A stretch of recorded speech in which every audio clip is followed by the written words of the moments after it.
जब लालची बेटों और बहुओं ने बीमार मां की सेवा से बचने के लिए उन्हें वृद्धाश्रम छोड़ाने का फैसला किया, तो मां के पुराने संदूक से निकले सोने के खजाने ने उनके जीवन भर के लालच को खाक में मिला दिया। सर्दियों की एक ठिठुरती हुई और सर्द रात थी। बाहर तेज हवाएं चल रही थीं, लेकिन शहर के उस पौश और आलीशान बंगले के भीतर का माहौल बाहर की ठंड से भी कहीं अधिक जमा देने वाला था। घर के सबसे पीछे वाले सीलन भरे और छोटे से कमरे से 68 वर्षीय मनोरमा देवी की लगातार खांसने की आवाज आ रही थी। मनोरमा देवी को दमा की बीमारी थी और सर्दियों में उनकी यह पीड़ा बहुत बढ़ जाती थी। उन्होंने अपने पति के गुजर जाने के बाद इसी घर में दिन रात सिलाई करके अपना पेट काटकर अपने दो बेटों शेखर और पीयूष को पढ़ा लिखा कर बड्ढा किया था। आज दोनों बेटे शहर के नामी व्यापारी बन चुके थे और उनकी पत्नियां रंजना और स्वाति आधुनिक जीवन शैली और दिखावे के अहंकार में पूरी तरह से डूबी हुई थीं।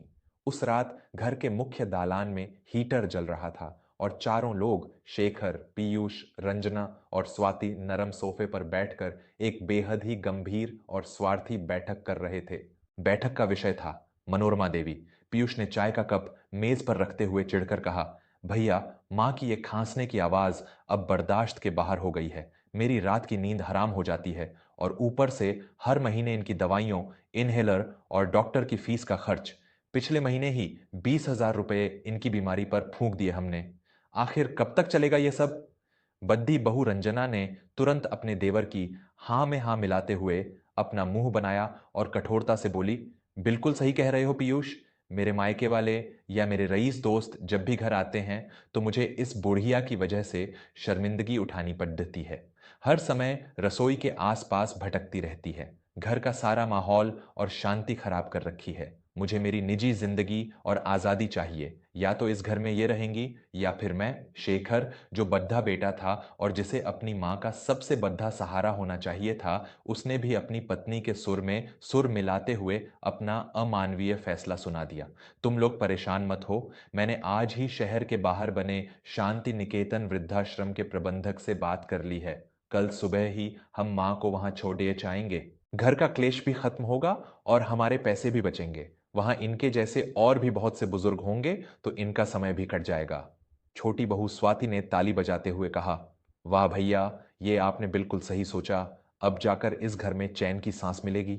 दरवाजे के ठीक पीछे खद्दी मनोरमा देवी अपने ही खून को, अपने ही पाले हुए बच्चों को अपने खिलाफ यह खौफनाक साजिश रचते हुए सुन रही थीं। उनके कांपते हाथों से पानी का गिलास छूटकर जमीन पर गिर पड़ा, लेकिन शीशे के टूटने से ज्यादा आवाज उनके हृदय के टूटने की थी। जिस मां ने अपने बेटों की एक मुस्कान के लिए अपने सारे गहने बेच दिए थे, आज वही बेटे कुछ रुपयों और अपनी झूठी आजादी के लिए उसे घर से निकाल रहे थे।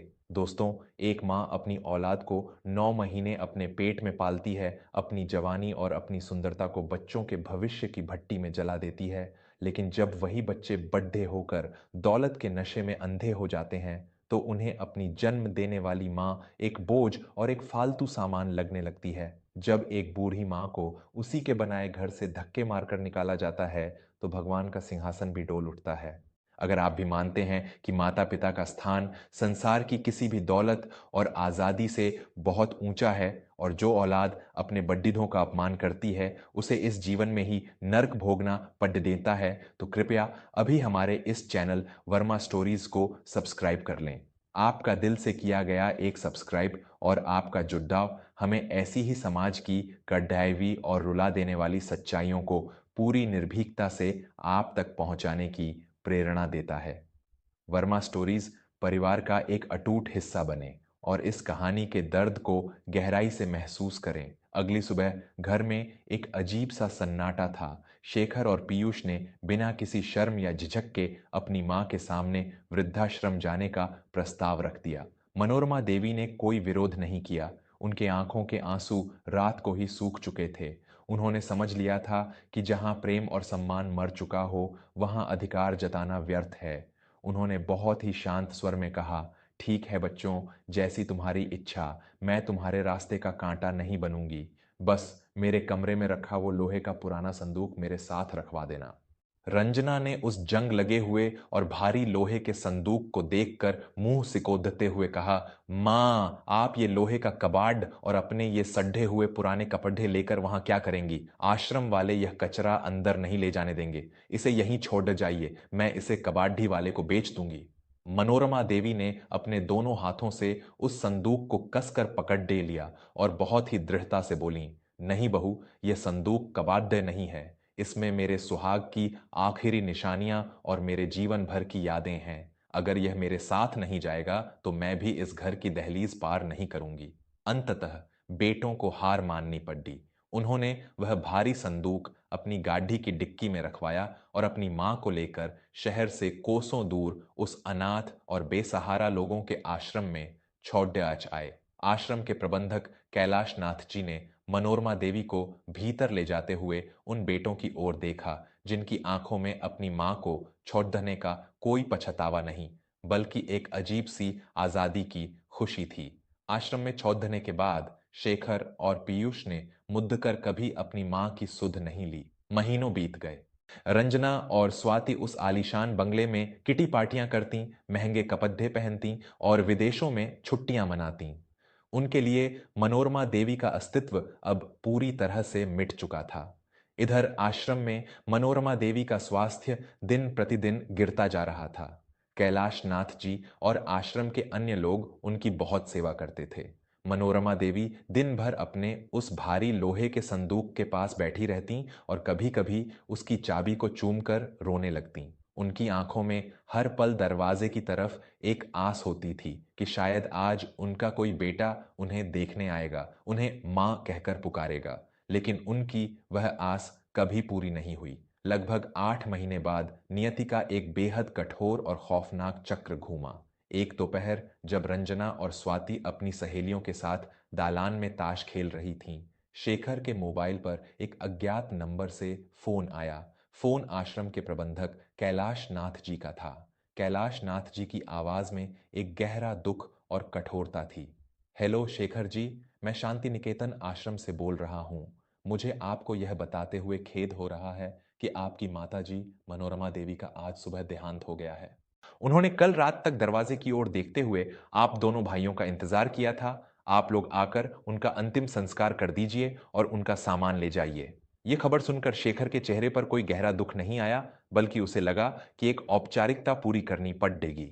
पीयूष ने तो यहां तक कह दिया, अरे यार, आज ही मेरा एक बहुत बड़ा टेंडर पास होने वाला था और ये सब हो गया। चलो जल्दी से जाकर निपटा आते हैं, वरना समाज में लोग क्या कहेंगे।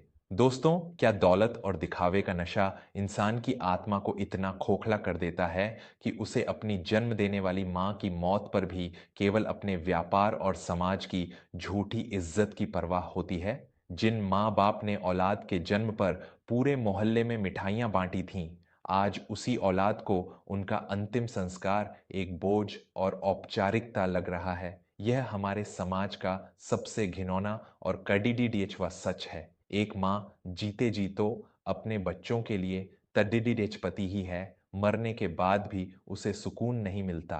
अगर आप भी इस अन्याय और इस संवेदनहीनता के खिलाफ आवाज उठाना चाहते हैं और आपको हमारी ये रुला देने वाली सच्ची कहानियां अपने आसपास के समाज का आईना लगती हैं, तो बिना एक पल गंवाए हमारे चैनल वर्मा स्टोरीज को अभी सब्सक्राइब करें। आपका यह अपार प्यार और समर्थन ही हमारी असली ताकत है, जो हमें समाज की इन गहरी सच्चाइयों को दुनिया के सामने बेबाक तरीके से लाने का साहस देता है। चलिए देखते हैं कि आश्रम पहुंचने पर इन लालची बेटों का सामना किस खौफनाक सच्चाई से हुआ। जब शेखर, पीयूष और उनकी पत्नियां आश्रम पहुंचे, तब तक कैलाश नाथ जी ने मनोरमा देवी के अंतिम संस्कार की सारी तैयारी कर ली थी। बेटों ने बहुत ही बेरुखी और जल्दबाजी में अंतिम संस्कार की औपचारिकताएं पूरी की। उनके चेहरे पर झूठे आंसू भी नहीं थे। संस्कार के बाद कैलाश नाथ जी उन चारों को आश्रम के कार्यालय में लेकर गए। वहां मेज पर मनोरमा देवी का वही जंग लगा हुआ भारी लोहे का संदूक रखा था। कैलाश नाथ जी ने एक चाबी शेखर की ओर बढ़ाते हुए अत्यंत कठोर स्वर में कहा, शेखर बाबू, यह संदूक आपकी मां की आखिरी अमानत है। उन्होंने अपने अंतिम क्षणों में मुझसे कहा था कि मेरे जाने के बाद यह चाबी मेरे बेटों को सौंप देना और कहना कि वे इसे मेरे जाने के बाद ही खोलें। आप लोग इसे ले जा सकते हैं। रंजना ने नफरत से उस संदूक को देखते हुए कहा, अरे कैलाश जी, इस लोहे के कबाडाच को हम अपनी महंगी गाड़ी में रखकर कहाँ ले जाएंगे? इसमें पुराने फटे कपड़ाहों और कुछ पीतल के बर्तनों के अलावा होगा ही क्या? आप इसे यहीं कोठे में फेंक दीजिए या आश्रम में किसी गरीब को दे दीजिए। पीयूष ने भी सहमति जताते हुए कहा, हाँ हाँ, हमारे पास इतना फालतू समय नहीं है कि हम इस रद्दी को ढोते फिरें। लेकिन कैलाशनाथ जी अपनी जगह पर अडिग रहे। उन्होंने कहा, नहीं, यह आपकी माँ की आखिरी इच्छा थी। अगर आप इसे साथ नहीं ले जाना चाहते तो कम से कम एक बार अपनी माँ के सम्मान के लिए इसे यहीं खोलकर देख तो लीजिए। शेखर ने झुंझलाते हुए वह चाबी ली और उस पुराने ताले में लगा दी। ताला जंग खा चुका था, इसलिए उसे खोलने में थोड़ी मेहनत लगी। जैसे ही शेखर ने उस भारी ढक्कन को उठाया, कार्यालय के भीतर एक ऐसी चकाचौंध फैली जिसने उन चारों के होश उड़ा दिए। उनके पैरों तले से मानो पूरी धरती ही खिसक गई और उनकी सांसें गले में ही अटक गईं। वह संदूक फटे कपद्दों या पीतल के बर्तनों से नहीं भरा था। उस संदूक के भीतर शुद्ध सोने के बिस्कुट, हीरे जड्ढे हुए पुश्तैनी हार, सोने की भारी भारी चूड़ियां और बेशकीमती रत्न रखे हुए थे। उस पूरे खजाने की कीमत बाजार में कई करोड़ों रुपए थी। सोने की चमक ने उन लालची बहुओं और बेटों की आंखों को पूरी तरह से अंधा कर दिया था। भय भैया, ये सब क्या है? इतना सोना? मां के पास इतना खजाना कहां से आया? पीयूष हकलाते हुए और कांपते हाथों से एक सोने का बिस्कुट उठाते हुए बोला। रंजना की तो आंखों से लालच के आंसू बहने लगे। उसने तुरंत उस संदूक पर अपना हाथ रखते हुए कहा, अरे बाप रे, इतना सोना! मां तो इस घर की असली महारानी थी। अच्छा हुआ हम इसे कूढ़े में फेंक कर नहीं गए। तभी कैलाशनाथ जी ने पीयूष के हाथ से वह सोने का बिस्कुट झपट लिया और एक बहुत ही कड़क और रौबदार आवाज में दहाड़ते हुए कहा, हाथ पीछे करो, इस खजाने पर तुम में से किसी का कोई अधिकार नहीं है। चारों चौंक कर पीछे हट गए। शेखर ने क्रोध में कहा, आपका क्या मतलब है? यह हमारी मां का संदूक है। इस पूरी संपत्ति पर हमारा कानूनी अधिकार है। आप हमें रोक नहीं सकते। कैलाशनाथ जी ने अपनी दराज से एक कानूनी दस्तावेज और एक मुद्दा हुआ पुराना पत्र निकाला। उन्होंने वह पत्र शेखर के चेहरे पर मारते हुए कहा, कानून और अधिकार की बात तुम मत करो शेखर। यह पत्र तुम्हारी मां ने मरने से पहले अपने हाथों से लिखा था। इसे खुद अपनी आंखों से पढ़ो और अपनी नीचता का एहसास करो। शेखर ने कांपते हाथों से वह पत्र खोला। पत्र में मनोरमा देवी की डगमगाती हुई लिखावट थी। मेरे बच्चों शेखर और पीयूष, यह खजाना तुम्हारे पिता की जीवन भर की गुप्त कमाई और मेरे मायके की पुश्तैनी संपत्ति थी। जब तुम्हारे पिता का देहांत हुआ था तो उन्होंने मुझसे वादा लिया था कि मैं यह खजाना तुम्हें तभी दूंगी जब तुम मुझे अपने बुढ़ापे में प्रेम और सम्मान दोगे।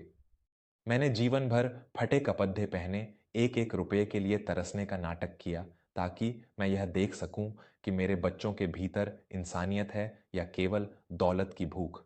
तुम लोग मेरी परीक्षा में बहुत बुरी तरह से हार गए बच्चों। तुमने मेरी बीमारी को एक बोझ समझा और मुझे धक्के मारकर इस आश्रम में फेंक दिया। जिस माँ के पास करोड़ों का खजाना था, तुमने उसे कुछ हजार रुपयों की दवाइयों के लिए सड़क पर छोड़ दाच दिया। मेरी यह आखिरी वसीयत है कि जो इंसान मेरे अंतिम समय में मेरी सेवा करेगा, मेरी बीमारी में मेरे सिरहाने बैठेगा, यह पूरा खजाना उसी का होगा। और चूंकि तुम लोगों ने मुद्द कर मेरी शक्ल तक नहीं देखी, इसीलिए मैंने कानूनी रूप से अपनी यह पूरी संपत्ति, यह सारा खजाना शांति निकेतन आश्रम और यहां रहने वाले बेसहारा बुजुर्गों के नाम कर दिया है। तुम लोग अब केवल इस सोने को देखकर अपने जीवन भर के लालच पर पछतावा कर सकते हो, लेकिन इसे छू नहीं सकते। तुम्हारी मां मनोरमा।